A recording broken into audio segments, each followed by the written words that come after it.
বাঙালি জাতির ইতিহাস, ঐতিহ্য এবং সংস্কৃতির সাথে ৫২'র ভাষা আন্দোলনের ইতিহাস জড়িয়ে আছে। ১৯৪৭ সনে পাকিস্তান প্রতিষ্ঠার সময় বাঙালি মুসলমানদের সংগ্রাম ও আত্মত্যাগের ভূমিকা ছিল অসামান্য। কিন্তু তার পরবর্তী সময়ে দেশ বিভাগের ফসল ওঠেনি বাঙালির ঘরে। ন্যায্য প্রাপ্তি থেকে বঞ্চিত হয়ে আসছিল বাঙালিরা। পূর্ব পাকিস্তানের সংখ্যাগরিষ্ঠের ভাষা বাংলা হওয়ার পরও ১৯৪৮ সনে ঢাকার রেসকোর্স ময়দানে কায়েদে আজম মোহাম্মদ আলী জিন্নাহ বলেন, উর্দুই হবে পাকিস্তানের একমাত্র রাষ্ট্রভাষা। ৬ জানুয়ারি ১৯৫২ সন। পাকিস্তানের প্রধানমন্ত্রী খাজা নাজিমুদ্দিন চিশতি ঢাকার পল্টন ময়দানের এক জনসভায় জিন্নাহর ভাষণের পুনরাবৃত্তি করেন। নাজিমুদ্দিনের সেই উক্তির পর ঢাকা বিশ্ববিদ্যালয়, ঢাকা মেডিকেল কলেজ, ইঞ্জিনিয়ারিং কলেজসহ ঢাকার বিভিন্ন শিক্ষা প্রতিষ্ঠানের ছাত্র জনতার মধ্যে তীব্র প্রতিক্রিয়া দেখা দেয়। ভাষার দাবিকে প্রতিষ্ঠিত করতে ছাত্র জনতা ৩০ জানুয়ারি হরতাল ডাকে সারা দেশে। জারি করা হয় ১৪৪ ধারা। ছাত্র জনতা সেই ১৪৪ ধারা ভঙ্গ করে মিছিল করলে মিছিলে গুলি চালায় পাকিস্তানি সৈন্যরা। নিহত হয় সালাম, বরকত, রফিক, জব্বার সহ নাম না জানা অনেকেই। রাষ্ট্রভাষা বাংলাকে প্রতিষ্ঠিত করতে যারা প্রাণ দিয়েছিল তাদেরই স্মরণে নির্মিত হয়েছে ঢাকা মেডিকেল কলেজের সামনে শহীদ মিনার। বাংলাদেশের আদলে ভাষা শহীদদের স্মরণে ব্রিটেনের প্রথম শহীদ মিনার নির্মিত হয় ওল্ডহামে ১৯৯৭ সনে। দ্বিতীয় শহীদ মিনারটি লন্ডনের আলতাবালি পার্কে প্রতিষ্ঠিত হয় ১৯৯৯ সনে। এছাড়াও লুটনের বাড়ি পার্কে রয়েছে ভাষা শহীদদের প্রতিকৃতি। তবে ব্রিটেনে বাঙালি অধ্যুষিত দ্বিতীয় বৃহত্তম অঞ্চল বার্মিংহামে ছিল না কোনো শহীদ মিনার। দীর্ঘ ৪ দশক ধরেই এই অঞ্চলে বসবাসকারী বাঙালিদের স্বপ্ন ছিল ১৯৫২ সনে ভাষার জন্য যারা প্রাণ দিয়ে লাল সবুজের পতাকা তৈরির ভিত গড়ে দিয়ে গেছে তাদের স্মরণে নির্মাণ করবেন শহীদ মিনার। কিন্তু স্বপ্নের বীজ অঙ্কুরিত হলো ২০১১ সনে। এই শহীদ মিনার নির্মাণের স্বপ্নদ্রষ্টা হিসেবে কাজ করেছে বাংলাদেশ মাল্টিপারপাস সেন্টার বার্মিংহামের কর্মকর্তারা। কমিউনিটির মাঝে এই শহীদ মিনার নিয়ে একটা আলোচনা আরম্ভ হয়েছে। আর প্রত্যেক পলিটিক্যাল পার্টি হলে এটা নিয়ে আর তারা স্বার্থ উদ্ধার করতো স্যার, আইজ দিব খাইল দিব এই সমস্ত যোগ করিয়া। তখন আমরা এটা চিন্তা করছি না আবার আমরা মাল্টিপারপাস এটা যোগ করতাম পারব না। তো সদার মধ্যে আমরা মাল্টিপারপাস এটা ফ্রি অল প্রপার্টি, আমরা বাঙালি হল এটা আমাদের সন্দেহ নাই।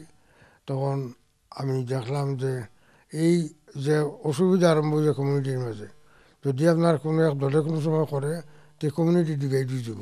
২০১০-এ আপনার আমি কইলাম যে ইনশাল্লাহ 2011-ও বার্মিংহাম ২১ ফেব্রুয়ারিতে আপনারা ইনভেস্ট করে আর দিব, শহীদ মিনারও আপনারা ফুল দিবা।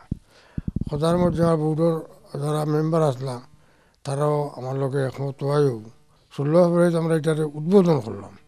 হরিয়ারি তো ২১ ফেব্রুয়ারিতে আমরা অন্তত ৪৭টা প্রতিষ্ঠানে আপনার এখানে ফুল দিছি ২১ ফেব্রুয়ারিতে। হল কমিউনিটি মিডল্যান্ডর হয়ে যাচ্ছে অন্তত মাল্টিপারপাস সেন্টার হইয়া শহীদ মিনার ফুল দিতে পারবেন, এই আমার অন্তত উদ্দেশ্য। 2009-এ বোর্ড মিটিংয়ে হঠাৎ করে আমার খেয়ালে আসলো যে আমাদের তো নিজস্ব জায়গা আছে, তা আমরা কেন শহীদ মিনার বানাই না। তখন আমি প্রস্তাব দিলাম, বোর্ড আমাদের এগ্রি করলো অ্যানোনিমাসলি। ইয়েস, যদি আমরা করতে পারি, যদি প্রথম আগে কমিউনিটিকে আমরা সুযোগ দিব, বার্মিংহাম সিটি কাউন্সিল থেকে যদি ফান্ডিং নিয়ে জায়গা নিয়ে করতে পারে তাহলে ঠিক আছে, আমরা সহযোগিতা করব। যদি করতে পারে না তাহলে আমরা এরপরে আমরা স্টেপ নিব।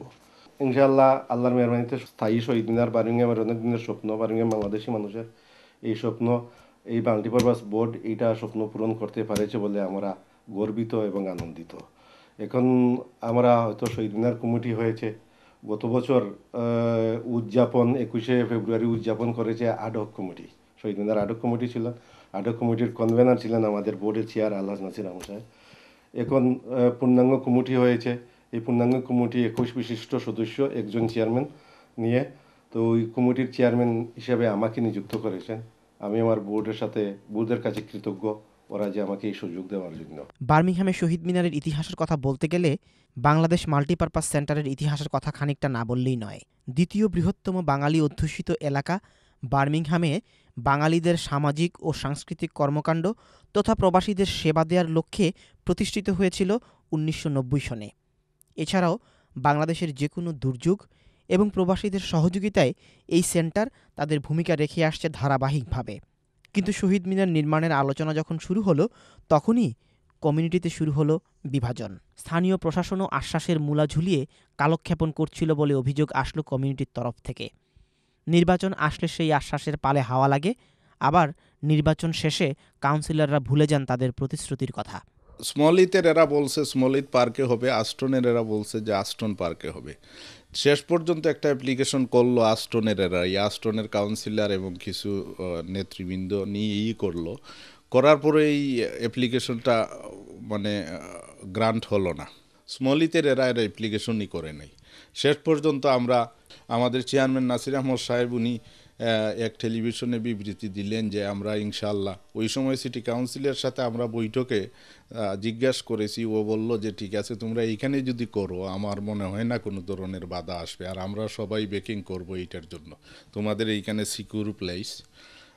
তো তখন আমরা নাসির আহমদ সাহেব ওই টেলিভিশনকে বললেন যে ইনশাল্লাহ আমরা আগামী বৎসরের মধ্যে, আগামী বৎসর শহীদ দিবস আমরা আগামী বৎসর বলতে 2011 ইনশাল্লাহ আমাদের স্থায়ী শহীদ মিনার হবে এইখানে, এবং শহীদ মিনার রে পুষ্পস্তবক অর্পণ করতে পারবেন আপনারা স্থায়ী শহীদ মিনারে। স্থানীয় সরকারের যদি আমরা মেইন স্ট্রিম পলিটিক্সে আমাদের লোক না থাকে তাহলে এটা তো সহজ হয় না। যদিও আমরা প্রফেশনালি আমাদের একটা লেজিটিমেট রাইট আছে, তারপরেও এগুলা আমাদের আনতে হলে আমাদের লোকাল গভর্নমেন্টে কিছু লোক থাকতে হবে, যেমন কাউন্সিলর থাকতে হবে। সেটা আমাদের ছিল না তখন। এখন ইনশাল্লাহ আমাদের 2জন কাউন্সিলর হয়েছে। মোটামুটি আমরা কিছু লোকাল গভর্নমেন্টের বিভিন্ন খবর পাই, সংগ্রহ করি, এবং তাদের মাধ্যমে হয়তো আগামীতে আরও সহযোগিতা পাওয়ার আশ্বাস আমি রাখি। যদিও আমরা একটু পরে করেছি, লন্ডন এবং আমরা দেখছি ওল্ডহামে অনেক আগে হয়েছে। এই যে ওল্ডহামের কথাটা আমি যখন আনলাম এখানে, যেহেতু ওল্ডহামে আমাদের একজন কাউন্সিলর ছিলেন এবং প্রভাবশালী কাউন্সিলর ছিলেন, যার কারণে এটা অনেক আগে হয়েছে। আমাদের যদি এই ধরনের সুযোগটা থাকতো তাহলে হয়তো আমাদের বার্মিংহামেও, যেহেতু সেকেন্ড সিটি অফ ইংল্যান্ডের, আমাদের অনেক আগে করার ইচ্ছাও ছিল বা করা উচিতও ছিল। কিন্তু সেই সুযোগটা আমরা হারিয়ে ফেলেছি, আমরা পাই নাই। লোকাল গভর্নমেন্টকে আমরা কনভিন্স করতে পারি নাই, বা ওদের কাছ থেকে আমরা তেমন কোনো উদ্ধার করতে পারি। তো শহীদ মিনার করতে গিয়ে অনেক ধরনের প্রবলেম আমাদের ফেস করতে হয়েছে। অনেক বিভ্রান্তি, শত শত বিভ্রান্তি আসলো। সিটি কাউন্সিলের নেতারা, লেবার পার্টির লোকরা বলল যে ভাই আমরা আপনাদেরকে করে দেব, আমরা যখন নেক্সট পাওয়ারে যাব আমরা করে দেব। বেশ ভালো কথা। তারপরে লিবারেল ডেমোক্র্যাট এবং যৌথ কনজারভেটিভ মিলে বর্তমানের বার্মিংহাম সিটি কাউন্সিল, তারা বলল না না, বর্তমানে আমরা আছি, আমরা আপনাদেরকে করে দেব। বিশেষ করে লিবারেল ডেমোক্র্যাটের লোকরা বলল। তো সবার সাথে তো জানাশোনা আছে, যদি কেউ করে দিতে চায় আমরা তো না করতে পারি না। এর মধ্যে নানান বিভ্রান্তি আমাদেরকে বিভক্ত করবে। কেউ কেউ লেবার পার্টি করে, কেউ কেউ লিবারাল ডেমোক্রেট করে, কেউ কেউ কনজারভেটিভ করে। আমরা ঠিক আছে, আমরা একটু নীরব ভূমিকা পালন করলাম যারা আমরা ডাইরেক্টর। কেউ কেউ বলে যে আমরা আস্টন পার্কে করে দেব, বেশ আস্টন পার্কে। কেউ কেউ বলে না না আমরা স্মলিত পার্কে করে দেবো, এটা প্রথম 28শে মার্চ আমরা ওইখানে প্রথম বাংলাদেশের পতাকা উত্তোলন করেছিলাম, আমরা ওইখানে করে দেবো। বেশ ভালো, যেখানে করবেন, 2টা যদি করেন ভালো, আর যদি একটা করেন ভালো, আমরা আছি। তারা যখন কেউ করে দিতে পারতেছেন না, আমরা আমাদের নিজস্ব জায়গা করবো। It's a matter of planning, পারমিশনের দরকার। যে বার্মিংহামে অনেক সময় আমরা করতে পারি না, কম্পিট করতে পারি না পাকিস্তানিদের সাথে, যেটা মানে সত্যি বলতে তো আর অসুবিধা নেই। আমরা মনে করেন আমরা আছি প্রায় 40 থেকে 60 হাজার আছি, কিন্তু তারা প্রায় 150,000 আছে।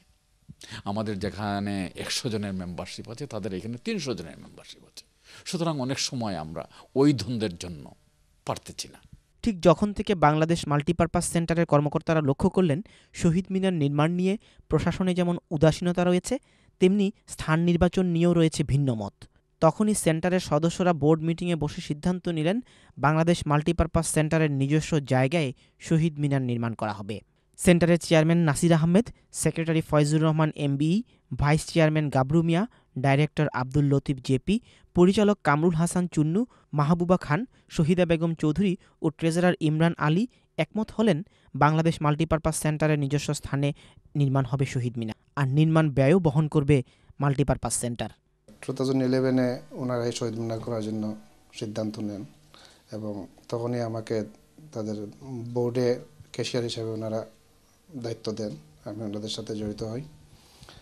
তখন আলাপ আলোচনা হয়, আমার বোর্ড চিন্তা করে চেয়ারম্যান সাহেবের একটা প্রস্তাবের ইয়েতেই শহীদ মিনার শুরু হয়। তখন এই শহীদ মিনারটা একমাত্র এই মাল্টিপারপাস সম্পূর্ণ দায় দায়িত্ব নিয়ে এই শহীদ মিনার করে।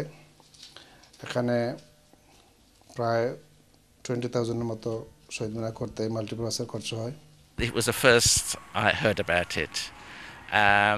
But then he told me the background information regarding the history of when Bangladesh gained independence from Pakistan, and he told me the relevance of this peace monument, this particular design of the monument.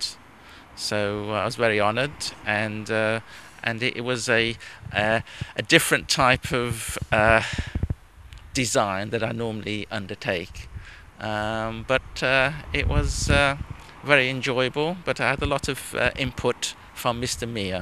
অনেকটা গোপনে শুরু হয় এই কাজ। কোনো অপশক্তি যেন এই মহৎ কাজটি বন্ধ করতে না পারে, সে কারণে মাল্টিপারপাস সেন্টারের কর্মকর্তারা শহীদ মিনার নির্মাণের আগে কোনো প্রকার আনুষ্ঠানিক ঘোষণা দেননি শহীদ মিনারটি কোথায় নির্মিত হতে যাচ্ছে। মাল্টিপারপাস সেন্টারের নিজস্ব ভবনের সামনের খোলা মাঠেই শহীদ মিনার নির্মাণের আনুষ্ঠানিক ঘোষণাটি আসে 7 ফেব্রুয়ারি 2011।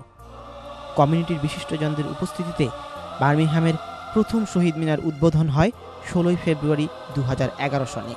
উদ্বোধনের পর প্রথমবারের মতো বার্মিংহাম ও মিডল্যান্ডের 46টি সামাজিক, সাংস্কৃতিক ও রাজনৈতিক প্রতিষ্ঠান ছাড়াও সর্বস্তরের প্রবাসীরা ফুল দিয়ে শ্রদ্ধা জানায়।